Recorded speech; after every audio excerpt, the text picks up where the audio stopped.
দেশের অন্তত ৪৩ জেলায় বইছে মৃদু থেকে তীব্র তাপপ্রবাহ। আজ বিকেল ৩টায় সর্বোচ্চ তাপমাত্রা রেকর্ড করেছে চুয়াডাঙ্গায় ৪২.২ ডিগ্রি সেলসিয়াস। গরমে অনেকটা থমকে গেছে জনজীবন। রোদের উত্তাপে শুধু মানুষ নয়, কাবু গোটা প্রাণীকুল। দেশব্যাপী জারি করা হয়েছে হিট অ্যালার্ট। হিট স্ট্রোকে আজও ৩ জনের মৃত্যু হয়েছে। বিস্তারিত শওকত করিমের ডেস্ক রিপোর্টে। বিকাশে কম খরচে ক্যাশ আউটের লিমিট বেড়ে ৫০,০০০। প্রিয় এজেন্টও ২টা। নীল আকাশ যেন তপ্ত কড়াই হয়ে উঠেছে, উল্কা ছড়াচ্ছে প্রকৃতি। এরই বৈরী রুদ্র মূর্তি। আগুন ছড়াচ্ছে সূর্য। দুপুর গড়াতেই তেতে উঠছে পথঘাট। বাইরে বের হওয়াই দুষ্কর। কদিন ধরেই যশোর, চুয়াডাঙ্গা, পাবনা, রাজশাহী, কুষ্টিয়া, খুলনা সহ কয়েক জেলার তাপমাত্রা ৪০ ডিগ্রি সেলসিয়াসের উপরে। রাত দিন বইছে লু হাওয়া। কোনো রকম চলাচল করতে পারছি না। রিক্সা, ভ্যান যেখানে উঠছি মনে হচ্ছে যেন আমার দম বেড়ে যাচ্ছে। আমার বিশাল সমস্যা, বাদান হার্টের সমস্যা, গরমেতে গা দিয়ে আছে একদম। এই তাপ শরীরে নিয়ে খুব কঠিন এবং কষ্টকর বিষয় হচ্ছে। দেশ জুড়ে বৈশাখের তপ্ত গরমে বিপর্যস্ত জনজীবন। বেশি বিপাকে কৃষক, শ্রমিক সহ খেটে খাওয়া মানুষ। ইতিমধ্যে চুয়াডাঙ্গা, পাবনা, গাজীপুরে হিট স্ট্রোকে মৃত্যু ৩ জনের। প্রচন্ড গরম, এইরকম আবহাওয়া, এরকম গরম আমার জীবনে কোনোদিন দেখি নাই। তাপের সহ্য না করতে পারে এই রসটা খাওয়া। এদিকে তীব্র তাপপ্রবাহে কুষ্টিয়া সহ বিভিন্ন জেলার সরকারি বেসরকারি হাসপাতালগুলোতে বাড়ছে জ্বর, ডায়রিয়া সহ পানিবাহিত রোগীর সংখ্যা। এদের বেশিরভাগই শিশু ও বয়স্ক। অত্যধিক তাপের কারণে যেহেতু যারা কাজ করছেন বাইরে, তারা বিভিন্ন জায়গায় খাবার খাচ্ছেন, বিশেষ করে পানি খাচ্ছেন। এই পানিবাহিত বেশ কিছু রোগে তারা আক্রান্ত হচ্ছেন, বিশেষ করে ডায়রিয়া। আজকে আমাদের এই হাসপাতালে ৬০ জন ডায়রিয়া আক্রান্ত রোগী ভর্তি আছেন, এর বেশিরভাগই বাচ্চা। মানুষের পাশাপাশি গরমে হাঁসফাঁস পশু পাখিও। ফসলি মাঠ ফেটে চৌচির। এদিকে বরেন্দ্র অঞ্চল সহ বিভিন্ন স্থানে ভূগর্ভস্থ পানি নিচে নেমে যাওয়ায় সেচের পানির অভাবে উদ্বিগ্ন কৃষক। ফসল নষ্টের আশঙ্কা তাদের। আবহাওয়া অফিস বলছে, বাতাসে আর্দ্রতা বেশি থাকায় অনুভূত হচ্ছে তীব্র গরম। বৃষ্টির প্রতীক্ষায় খরার কবলে থাকা মানুষ। শওকত করিম, এনটিভি নিউজ ডেস্ক। বিকাশে কম খরচে ক্যাশ আউটের লিমিট বেড়ে ৫০,০০০। প্রিয় এজেন্টও ২টা। শনিবারের তুলনায় আজ রাজধানীতে তাপমাত্রা কিছুটা কমলেও আগামী ২৪ বা ২৫ এপ্রিলের আগে বৃষ্টির তেমন সম্ভাবনা নেই বলে জানিয়েছে আবহাওয়া অধিদপ্তর। তাই তাপপ্রবাহ অব্যাহত থাকবে। আর মে মাসের প্রথম সপ্তাহ নাগাদ দেশে তাপমাত্রা চলমান তাপমাত্রার তুলনায় আরও বাড়তে পারে বলেও পূর্বাভাস দিয়েছে প্রতিষ্ঠানটি। এদিকে তীব্র এবং অতি তীব্র তাপপ্রবাহের কারণে দেশে বাড়ছে নানা ধরনের রোগবালাই। মইদুল ইসলামের রিপোর্ট।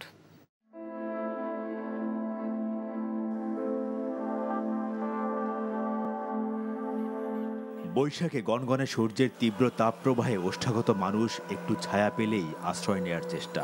তৃষ্ণা নিবারণ করতে মানুষের পাশাপাশি পশু পাখিও যেন জল খুঁজে ফেরে প্রতিনিয়ত। গত কয়েকদিনে তাপপ্রবাহে এমন অবস্থা রাজধানী সহ দেশ জুড়ে।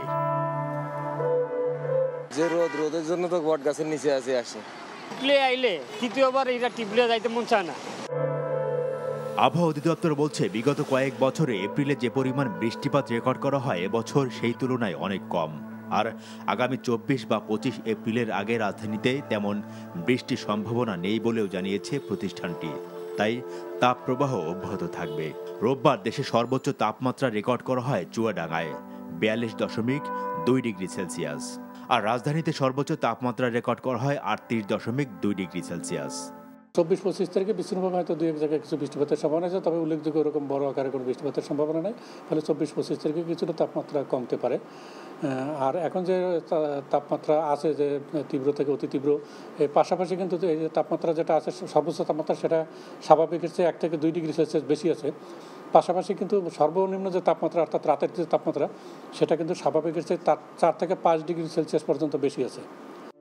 এদিকে তীব্র গরমের কারণে বাড়ছে হিট স্ট্রোক সহ নানা ধরনের রোগবালাই। হাসপাতালে বাড়ছে রোগীদের ভিড়, তাই গরমের মধ্যে জরুরি প্রয়োজন ছাড়া ঘর থেকে বের না হওয়ার পরামর্শ চিকিৎসকদের। শিশু বড়রা সহই ভাইরাস জ্বরে আক্রান্ত হচ্ছে, শিশুদের মধ্যে ভাইরাল নিউমোনিয়া এবং ভাইরাসজনিত ডায়রিয়াও আমরা দেখছি। সব মিলে জনজীবন গরমে যেমন অতিষ্ঠ, গরমের কারণে যে রোগ বালাইগুলো হচ্ছে সে কারণেও কিন্তু প্রাণষ্ঠাগত। এই অবস্থা থেকে বাঁচার জন্য আমরা বলবো সংবেদনশীল মানুষগণ তারা প্রয়োজন না হলে ঘরের বাইরে যাবেন না। একেবারেই যদি প্রয়োজন হয় যাবেন, সাথে বোতলে পানি নিয়ে যাবেন, প্রয়োজনে ছাতা নিয়ে বের হবেন এবং শরীরকে ঢেকে রাখে এমন ঢিলে ঢালা সুতির জামাকাপড় পরবেন, টাইট জামাকাপড় পরবেন না। তাপপ্রবাহের কারণে যখন অতিষ্ঠ মানুষ, তখন অনেকেই রাস্তার পাশের অনিরাপদ পানি এবং শরবত পানের কারণে আক্রান্ত হচ্ছেন ডায়রিয়া সহ পানিবাহিত নানা রোগে। তাই তৃষ্ণা নিবারণের জন্য সবাইকে নিরাপদ পানি পানের পরামর্শ চিকিৎসকদের। মইদুল ইসলাম, এনটিভি নিউজ, ঢাকা। তীব্র গরমে অসুস্থ হয়ে পড়া শিশু ও বয়স্কদের যথাযথ সেবা দিতে হাসপাতালগুলোতে খুব প্রয়োজন ছাড়া অন্য রোগে আক্রান্তদের ভর্তি না নিতে নির্দেশনা দেওয়া হয়েছে বলে জানিয়েছেন স্বাস্থ্যমন্ত্রী ডাক্তার সামন্তলাল সেন। দুপুরে সচিবালয়ে ব্রিফিংয়ে একথা বলেন তিনি। স্যালাইন ও প্রয়োজনীয় ওষুধের পর্যাপ্ত মজুদ আছে বলেও জানান মন্ত্রী। বয়স্ক এবং বাচ্চা তারা একদম প্রয়োজন ছাড়া যেন বাসার বাইরে না যায় এবং হাসপাতালগুলোতে কোনো কোল্ড কেস এখন ভর্তি করতে না হয়। কোল্ড মানে বলে কি, যেটা আগে এক মাস পরে করলে কোনো অসুবিধা হবে না, একটা গড়বাড়া যেটা একক না সেটা 2 সপ্তাহ পরে করলে হাসপাতালটাকে খালি রাখার জন্য বলছি যে যদি এরকম চাপ হয় তাহলে বাচ্চাদেরকে এবং বয়স্কদেরকে যেন সেটা ভর্তি করা হয়। এখন কোল্ড কেস কয়েকদিন বন্ধ থাকবে। আর আমাদের স্যালাইন এবং আমাদের পড়ার স্যালাইন থেকে শুরু করে সবার কাছে আমি আলাপ করছি, এখন পর্যন্ত আমি মনে করি আমাদের কন্ট্রোলে আছে। সবার সাথে বন্ধুত্ব, কারো সাথে বৈরিত্ব নয়, এই নীতিতে বাংলাদেশ চলবে উল্লেখ করে প্রধানমন্ত্রী শেখ হাসিনা বলেছেন, বাংলাদেশের স্বাধীনতা ও সার্বভৌমত্ব অক্ষুণ্ণ রাখতে যা যা করণীয় বাংলাদেশ তা করবে। মুক্তিযুদ্ধের প্রথম গোলন্দাজ বাহিনী মুজিব ব্যাটারির স্মরণে চট্টগ্রামে নির্মিত বঙ্গবন্ধু শেখ মুজিব ব্যাটারি কমপ্লেক্সের উদ্বোধন শেষে আয়োজিত দরবারে তিনি একথা বলেন। চট্টগ্রাম থেকে অজিত আইচের ক্যামেরায় রিপোর্ট করছেন ফাহাদ মোহাম্মদ। রেজিমেন্ট অফ আর্টিলারির প্রথম ফিল্ড ব্যাটারি, যার নামকরণ করা হলো মুজিব ব্যাটারি, বাংলাদেশের প্রথম আর্টিলারি ইউনিট বা ভারী অস্ত্র সম্বলিত ইউনিট। মুক্তিযুদ্ধ চলাকালীন আগস্টের প্রথম সপ্তাহে পাকিস্তান থেকে পালিয়ে আসা গোলন্দাজ বাহিনীর ৮০ জন বাঙালি সদস্যকে নিয়ে এই বাহিনী গঠিত হয়। প্রথম এই গোলন্দাজ বাহিনীর স্মরণে চট্টগ্রামে তৈরি হয়েছে কমপ্লেক্স। মুজিব ব্যাটারির স্মারক ও ঐতিহ্য আগামী প্রজন্মের সামনে তুলে ধরতে চট্টগ্রাম আর্টিলারি সেন্টার ও স্কুলে নির্মিত শেখ মুজিব ব্যাটারি কমপ্লেক্সের উদ্বোধন করেন প্রধানমন্ত্রী শেখ হাসিনা। এরপর সব পদবী সেনা সদস্যদের উদ্দেশ্যে দরবার নেন প্রধানমন্ত্রী শেখ হাসিনা। দেশপ্রেমে উদ্বুদ্ধ হয়ে দায়িত্ব পালন করে জনগণের আস্থা বিশ্বাস অর্জন করতে সেনা সদস্যদের প্রতি আহ্বান জানান সরকার প্রধান। পেশাগত দক্ষতা, কর্তব্যনিষ্ঠা এবং অনুশীলন, প্রশিক্ষণ এবং দেশপ্রেমে উদ্বুদ্ধ হয়ে দায়িত্ব পালন করবে। যে কোনো দেশের সশস্ত্র বাহিনী যুদ্ধে জয়ী হতে পারে তখন যখন জনগণের আস্থা বিশ্বাস তাদের উপর থাকে। পাকিস্তানি হানাদার বাহিনীর ৯৬,০০০ সৈনিক তারা কিন্তু সারেন্ডার করেছিল আমাদের কাছে, কারণ জনসমর্থন তাদের ছিল না। কাজে জনগণের আস্থা বিশ্বাস এটাও কিন্তু একটা বিরাট বিষয় আমাদের জন্য। বাংলাদেশ কারোর সাথে যুদ্ধে জড়াতে চায় না উল্লেখ করে সেনা সদস্যদের উদ্দেশ্যে প্রধানমন্ত্রী বলেন, এই দেশের স্বাধীনতা ও সার্বভৌমত্ব রক্ষায় জীবন বাজি রেখে যা যা করণীয় তার সবই করতে হবে। আমাদের স্বাধীনতা সার্বভৌমত্বকে ক্ষুণ্ণ করুক আমরা তা চাই না। আমরা বন্ধুত্ব নিয়ে চলতে চাই, কিন্তু আমাদের দেশের স্বাধীনতা সার্বভৌমত্ব রক্ষায় যা যা করণীয় সেটা আমাদের জান কবুল, আমরা তা করব। এটাই আমাদের সবসময় মনে রাখতে হবে। ফিলিস্তিনের উপর ইসরায়েলের গণহত্যার প্রতিবাদ জানিয়ে প্রধানমন্ত্রী বলেন, ফিলিস্তিনিদের পাশে সব সময় থাকবে বাংলাদেশ। মুজিব ব্যাটারি কমপ্লেক্সটিতে শেখ মুজিবুর রহমান এবং মুক্তিযুদ্ধে অংশগ্রহণকারী প্রথম গোলন্দাজ ইউনিটের ঐতিহ্য ও স্মারক সংরক্ষণের পাশাপাশি একাডেমিক প্রশিক্ষণের ব্যবস্থা রয়েছে। সবার জন্য উন্মুক্ত এই কমপ্লেক্সটি পরিদর্শন করে মুক্তিযুদ্ধের দুঃসাহসিক সব অভিযানের কথা জানতে পারবেন সাধারণ মানুষ। Fahad Mohammad, NTV news, Chittagong. অশুভ উদ্দেশ্যে সরকার বিএনপি নেতাকর্মীদের বিভিন্ন মামলায় সাজা দিয়ে কারান্তরীণ করার নির্মম খেলায় মেতে উঠেছে বলে অভিযোগ করেছেন বিএনপি মহাসচিব মির্জা ফখরুল ইসলাম আলমগীর।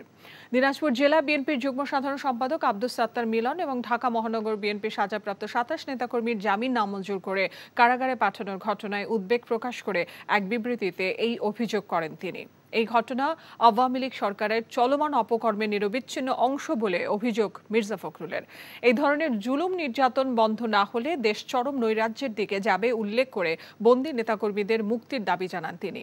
জনগণ বর্তমান সরকারের ভয়াবহ দুঃশাসন প্রতিরোধ আন্দোলন সংগ্রামে আরও বলিয়ান হয়ে উঠেছে বলেও মন্তব্য করেন বিএনপি মহাসচিব। বিএনপির নেতিবাচক কর্মকাণ্ডের প্রতি জনগণের কোনো আগ্রহ নেই বলে মন্তব্য করেছেন আওয়ামী লীগের সাধারণ সম্পাদক ওবায়দুল কাদের। তিনি বলেছেন, বিএনপির প্রতি জনগণের এক ধরনের ঘৃণা রয়েছে, যে কারণে জনগণ বারবার তাদের প্রত্যাখ্যান করেছে।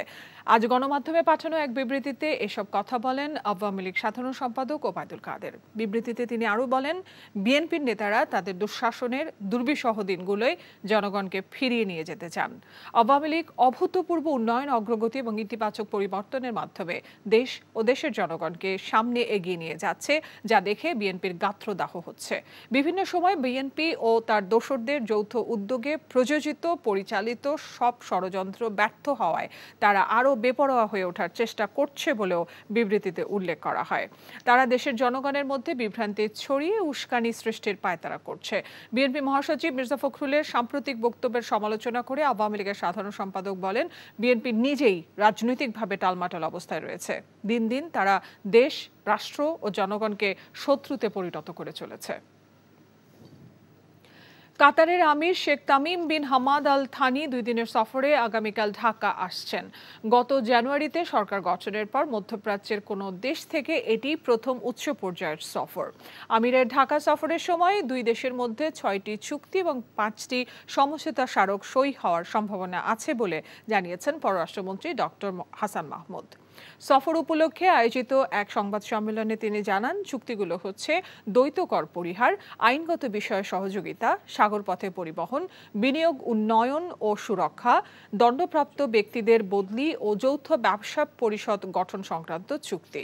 আর সমঝোতা স্মারকের মধ্যে রয়েছে শ্রমশক্তি বিষয়ে সমঝোতা স্মারক, বন্দর পরিচালনা, উচ্চ শিক্ষা ও বৈজ্ঞানিক গবেষণা, যুব ও ক্রীড়া সহযোগিতা এবং কূটনৈতিক প্রশিক্ষণের সহযোগিতা।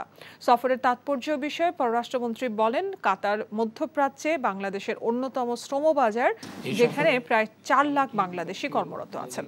স্বাক্ষরের কথা রয়েছে, তার মধ্যে 6টি চুক্তি এবং 5টি সমঝোতা স্মারক। এবং এই সফরটি অত্যন্ত তাৎপর্যপূর্ণ, কারণ কাতার হচ্ছে পেট্রোলিয়াম ও প্রাকৃতিক সমৃদ্ধ সর্বোচ্চ গড় মাথাপিছু আয়ের দেশ। কাতার একটি শক্তিশালী অর্থনৈতিক দেশ। ভূ রাজনৈতিক অবস্থান ও কূটনৈতিক তৎপরতা এবং মধ্যস্থতার কারণে মধ্যপ্রাচ্যে একটি প্রভাবশালী দেশ হিসাবে পরিচিত কাতার। কাতার মধ্যপ্রাচ্যে বাংলাদেশের অন্যতম শ্রমবাজার, যেখানে প্রায় 4 লক্ষ বাংলাদেশি কাজ করছে। যুক্তরাষ্ট্রের বাজারে বাংলাদেশের পণ্যের শুল্কমুক্ত সুবিধা পেতে শ্রম আইন আরও শক্তিশালী করতে দেশটির পক্ষ থেকে পরামর্শ দেওয়া হয়েছে বলে জানিয়েছেন বাণিজ্য মন্ত্রণালয়ের সিনিয়র সচিব তপন কান্তি ঘোষ। বিকেলে সচিবালয়ে trade and investment cooperation forum agreement TICFA কাউন্সিলের বৈঠক শেষে একথা জানান তিনি। এছাড়া শিল্প কারখানার মালিকরা আইন ভঙ্গ করলে মালিকদের বিরুদ্ধে ব্যবস্থা নেবারও আহ্বান জানিয়েছেন যুক্তরাষ্ট্রের প্রতিনিধি দলের সদস্যরা। যুক্তরাষ্ট্রের বাজারে তৈরি পোশাকের বাইরে আরও পণ্য রপ্তানির বিষয়েও আলোচনা হয়েছে বলে জানান বাণিজ্য সচিব। বৈঠকে প্রযুক্তির বিনিময় নিয়ে আলোচনার পাশাপাশি কৃষিপণ্য রপ্তানির ক্ষেত্রে দেশটির যে বিশেষ অনুমোদন প্রয়োজন সেই বিষয়ে সহযোগিতারও আশ্বাস মিলেছে বলে জানান তিনি।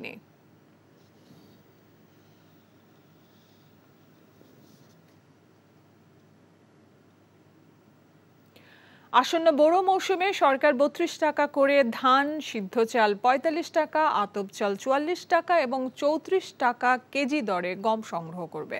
আজ সচিবালয়ে অনুষ্ঠিত খাদ্য পরিকল্পনা এবং পরিধারণ কমিটির সভায় এই মূল্য নির্ধারণ করা হয়। খাদ্যমন্ত্রী সাধন চন্দ্র মজুমদারের সভাপতিত্বে এই বৈঠক অনুষ্ঠিত হয়। গত বোরো মৌসুমে ধান চালের সংগ্রহ মূল্য ছিল যথাক্রমে ধান ৩০ টাকা, সিদ্ধ চাল ৪৪ টাকা এবং গম ৩৫ টাকা। চলতি মৌসুমে মন্ত্রণালয়ের পক্ষ থেকে ৫ লাখ টন ধান, ১১ লাখ টন সিদ্ধ চাল, ১ লাখ টন আতপ চাল এবং ৫০,০০০ টন গম সংগ্রহের লক্ষ্যমাত্রা নির্ধারণ করা হয়েছে। এ সময় এক প্রশ্নের জবাবে চালের বস্তায় মূল্য উল্লেখ করে বিক্রির কার্যক্রম শুরু হয়েছে জানিয়ে খাদ্যমন্ত্রী সাধন চন্দ্র মজুমদার বলেছেন, ব্যবসায়ীদের আর সময় দেয়া হবে না, প্রয়োজনে আইন প্রয়োগ করা হবে। সবাই কার্যকর করেনি, আমরা অলরেডি জেলা প্রশাসকদের সাথে আমরা মিটিং করেছি, জেলা প্রশাসক মিলালাদের সাথে মিটিং করেছে। তারপরে যদি না হয় তাহলে আমরা মানে আইনের রাস্তায় চলে যাব, আইনগত ব্যবস্থা। ব্যবসায়িকদের সময় চেয়েছিল, সময় দিলে সময় চাইতেই থাকবে, এখানে সময়ের কোনো ব্যাপার নাই। সময় আমরা যেটা বেঁধে দিয়েছি ৫৫ দিন সময় দেওয়া হয়েছে, এটা এনাফ সময়।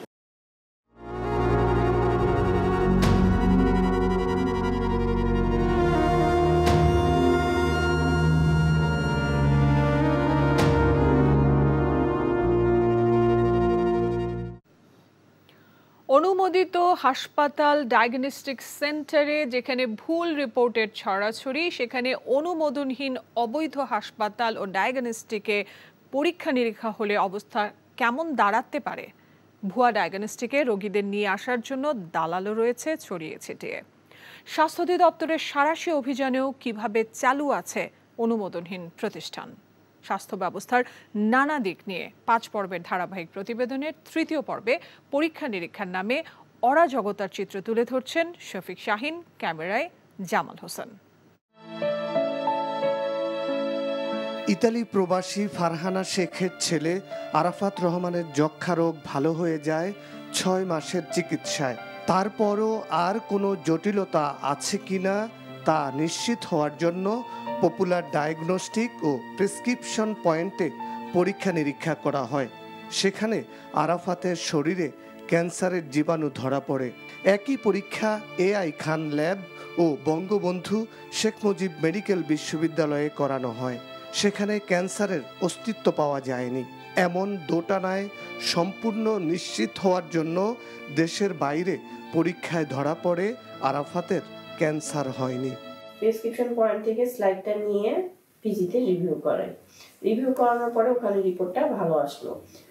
তখন ওখানে আবার শিওর হওয়ার জন্য ওরা আবার এখানে টেস্ট করাতে বললো, এখানেও আবার রিভিউ করালাম, ওখানে রিপোর্টও ভালো আসলো। দেবিদ্বার থেকে মাকে নিয়ে কুমিল্লা শহরে আসেন এই যুবক। স্থানীয় ফার্মেসির মালিকের পরামর্শে মেডিপ্যাথ নামের এই ডায়াগনস্টিক সেন্টারে আসার পর পরীক্ষা নিরীক্ষা করা হয় ১৪,০০০ টাকার। ওই ফার্মেসির মালিক তার অংশের টাকা নিয়ে চলে যান। আমার গ্রামের যে ফার্মেসি ডাক্তার আছে উনি আমাদেরকে এখানে রেফার করছে আর ১৪,৫০০ টাকা আমাদের কাছে পরীক্ষা করে। আমরা গ্রামের ডাক্তার। উনি কি বলছে? বলছে যে ওই জায়গায় আমাদের একটা মেডিকেল আছে, এখানে ভর্তি করা করলে পরীক্ষা করালে ভালো হবে। এটার কথা বলছে? হ্যাঁ, এখানে সব করাই দিয়ে গেছে গাহে। এনটিভির অনুসন্ধানে বের হয়ে আসে পরীক্ষা নিরীক্ষার নামে অর্থ হাতিয়ে নিলেও অনুমোদন নেই এই মেডিপ্যাথের। মানে স্বাস্থ্য অধিদপ্তরের রেজিস্ট্রেশন এখনো আপনারা পান নাই, অনুমোদন পান নাই? না স্যার, লাইসেন্সের জন্য আমরা ওয়েটিং এ আছি। অনুমোদন ছাড়া করতেছি, বললাম না ওই যে স্টাফের খরচ টরচ থেকে এজন্য ওই যে করে করতেছি আর লাইসেন্সটা জন্য তদবির করতেছি আর কি। এসব ভুয়া প্রতিষ্ঠানে যেসব বিশেষজ্ঞ চিকিৎসক সেবা দিয়ে যাচ্ছেন তাদের একজন ডাক্তার মতিউর রহমান আজাদ। তিনি দায় চাপালেন কর্তৃপক্ষের উপর। যে প্রতিষ্ঠানটা নিজেরই অনুমোদন নাই সেখানে আপনি কি করে রোগী দেখেন? আমি তো এটা জানি না যে মেডিপ্যাথের অনুমোদন নাই। তাহলে আপনি জানবেন না? আমি এই দেখার দায়িত্বটা কি আমার, যে আমার অনুমোদন না আছে কি নাই? সিভিল সার্জনের কার্যালয় বলছে অবৈধ প্রতিষ্ঠানের সবকিছুই ভুয়া। নিবন্ধনহীন প্রতিষ্ঠানে পরীক্ষা নিরীক্ষায় কোনো অনাকাঙ্ক্ষিত ঘটনায় বৈধ চিকিৎসকের দায় নেবে না স্বাস্থ্য অধিদপ্তর। আমাদের অনুমোদন অর্থাৎ ডিজির অনুমোদন লাগে একটা ক্লিনিক চালাতে, সেই অনুমোদন যার নাই সে তার যতই সেটা ভালো থাকুক সে অবৈধ। চিকিৎসকদেরকেও বলেছি যে আপনার যারা এই রেজিস্টার্ড না যে ফ্যাসিলিটি সেগুলোতে যদি তারা যায় সে নিজে বৈধ হইতে পারে, কিন্তু আপনারা অবৈধ জায়গায় গেলে আপনি নিজেও কিন্তু অবৈধ হয়ে যাবেন, তাদের সাথে কিন্তু আমরা থাকবো না। বলা হয়ে থাকে চিকিৎসা এক মহান পেশা, পেশাদার আচরণ করলে রোগীর রোগ অর্ধেক ভালো হয়ে যায়। সঠিক রোগ নির্ণয় এবং একটু মানবিক আচরণ পেলে অনেক রোগী অর্থ খরচ করে কষ্ট করে দেশের বাইরে গিয়ে চিকিৎসা নিতে চান না।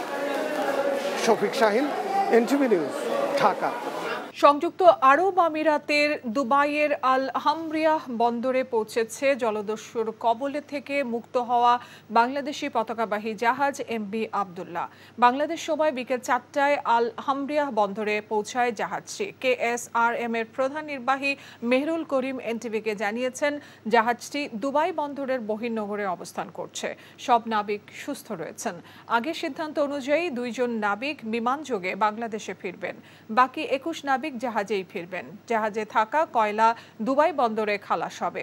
এমভি আব্দুল্লাহকে গত 12 মার্চ সোমালিয়া উপকূলে জলদস্যুদের কবলে পড়ে 31 দিন পর মুক্ত করা হয়। পুলিশের সাবেক আইজি বেনজির আহমেদের বিরুদ্ধে ওঠা অভিযোগ অনুসন্ধান করতে দুর্নীতি দমন কমিশন দুদককে চিঠি দিয়েছেন সংসদ সদস্য ব্যারিস্টার সৈয়দ সাইদুল হক সুমন। চিঠিতে তিনি বলেন, বেনজির আহমেদ ও তার স্ত্রী এবং মেয়েদের বিরুদ্ধে গণমাধ্যমে বিপুল পরিমাণ সম্পদ অর্জনের তথ্য উপাত্ত উঠে এসেছে। তাই অবৈধ সম্পদ সংগ্রহের অভিযোগ তদন্ত করে ব্যবস্থা গ্রহণের জন্য দুদককে অনুরোধ জানান। এ বিষয়ে দুদকের আইনজীবী বলেন, চিঠি পর্যালোচনা করে দুদক আইন অনুযায়ী ব্যবস্থা নেওয়া হবে। রিপোর্ট করছেন হাসান জাবেদ। সম্প্রতি সাবেক আইজিপি বেনজির আহমেদের বিরুদ্ধে বিপুল পরিমাণ অবৈধ সম্পদ অর্জনের তথ্য উঠে আসে দেশের জাতীয় দৈনিক সহ কয়েকটি গণমাধ্যমে। গোপালগঞ্জে দৃষ্টিনন্দন পর্যটন কেন্দ্র, ঢাকার অভিজাত এলাকায় দামি ফ্ল্যাট, বাড়ি, ঢাকার পাশে বিঘার পর বিঘা জমি, 5 তারকা হোটেলে শেয়ার, ডুপ্লেক্স বাড়িসহ আরও অনেক সম্পদ অর্জনের তথ্য আসে ওইসব সংবাদে। রোববার এসব অভিযোগের বিষয়ে অনুসন্ধান করতে চিঠি নিয়ে দুদকে যান ব্যারিস্টার সুমন। দুদক কার্যালয়ে চিঠি জমা দিয়ে সাংবাদিকদের তিনি বলেন, দুদকের উচিত হবে বেনজির আহমেদের বিরুদ্ধে ওঠা অভিযোগ আমলে নিয়ে আইনগত ব্যবস্থা নেওয়া।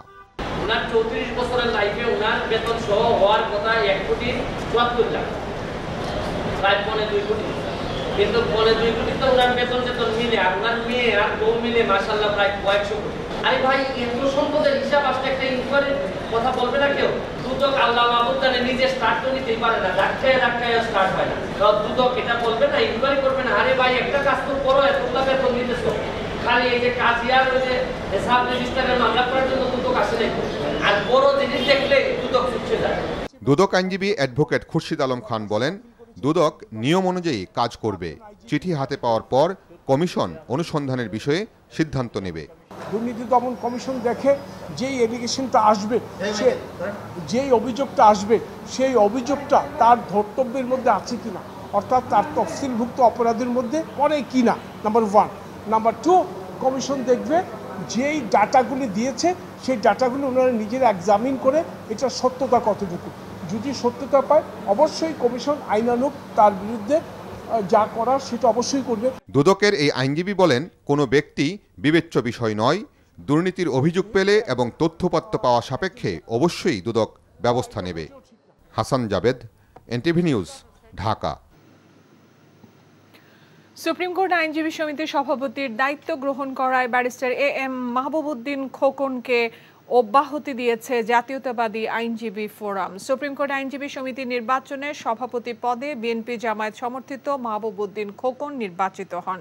ফলাফল ঘোষণার পর ব্যারিস্টার মাহবুব উদ্দিন খোকনকে সভাপতির দায়িত্ব না নিতে গত 27 মার্চ ফোরামের কেন্দ্রীয় কমিটির সভাপতি AJ মোহাম্মদ আলী ও মহাসচিব ব্যারিস্টার কায়সার কামাল চিঠির মাধ্যমে এই আহ্বান জানান। দলীয় ফোরামের সিদ্ধান্ত উপেক্ষা করেই 4 এপ্রিল সভাপতির দায়িত্ব নেন ব্যারিস্টার খোকন। তবে বিএনপি ও জামায়াত প্যানেল থেকে নির্বাচিত অন্য 3 সদস্য দায়িত্ব গ্রহণ করেননি। নিবন্ধন নেই, তাই জামায়াতে ইসলামীর প্রকাশ্যে রাজনীতি করার সুযোগ নেই মর্মে দেয়া আওয়ামী লীগ সাধারণ সম্পাদক ওবায়দুল কাদেরের বক্তব্যকে অগণতান্ত্রিক ও অসাংবিধানিক বলে মন্তব্য করেছেন দলটির সেক্রেটারি জেনারেল মিয়া গোলাম পরোয়ার। গণমাধ্যমে পাঠানো বিবৃতিতে তিনি এসব কথা বলেন। বাংলাদেশ জামায়াতে ইসলামীকে একটি নিয়মতান্ত্রিক ও গণতান্ত্রিক রাজনৈতিক দল হিসেবে দাবি করে বিবৃতিতে তিনি বলেন, বিগত প্রহসনী নির্বাচন ছাড়া জামায়াত অতীতের সব সংসদে প্রতিনিধিত্ব করেছে। জামায়াতের জনপ্রিয়তার কারণে সরকার নিবন্ধন বাতিল মামলা করেছে বলে অভিযোগ করেন তিনি। শুনানি ছাড়াই ইচ্ছাকৃতভাবে মামলাটিকে ডিসমিস ফর ডিফল্ট করা হয়েছে দাবি করে জামায়াতের রাজনীতি করার বিষয়ে আইনি প্রতিবন্ধকতা নেই বলেও বিবৃতি দাবি করা হয়। রাজধানীর খিলগাঁও এলাকায় রেললাইনে তেল, গ্যাস, খনিজ সম্পদ ও বিদ্যুৎ বন্দর রক্ষা জাতীয় কমিটির সদস্য সচিব অধ্যাপক আনু মোহাম্মদের পায়ের আঙুল কাটা পড়েছে। সকালে দিনাজপুর থেকে ঢাকায় ফেরার পথে খিলগাঁও রেল ক্রসিংয়ে ট্রেনটি কিছুটা ধীর গতিতে চলার সময় নামার চেষ্টা করেন জাহাঙ্গীরনগর বিশ্ববিদ্যালয়ের অর্থনীতি বিভাগের সাবেক শিক্ষক অধ্যাপক আনু মোহাম্মদ। এ সময় ভারসাম্য হারিয়ে চাকার নিচে পড়ে তার বাম পায়ের আঙুলগুলো থেতলে যায়। পরে তাকে উদ্ধার করে ঢাকা মেডিকেল কলেজ হাসপাতালে ভর্তি করেন স্থানীয় জনগণ। হাসপাতালের কর্তব্যরত চিকিৎসক জানিয়েছেন, বাম পায়ের আঙুল থেতলে গেলেও আশঙ্কামুক্ত রয়েছেন আনু মোহাম্মদ। তাকে প্রয়োজনীয় সব চিকিৎসা দেওয়া হচ্ছে বলেও জানিয়েছেন চিকিৎসক। বিকাশে কম খরচে ক্যাশ আউটের লিমিট বেড়ে 50,000, প্রিয় এজেন্টও 2টা।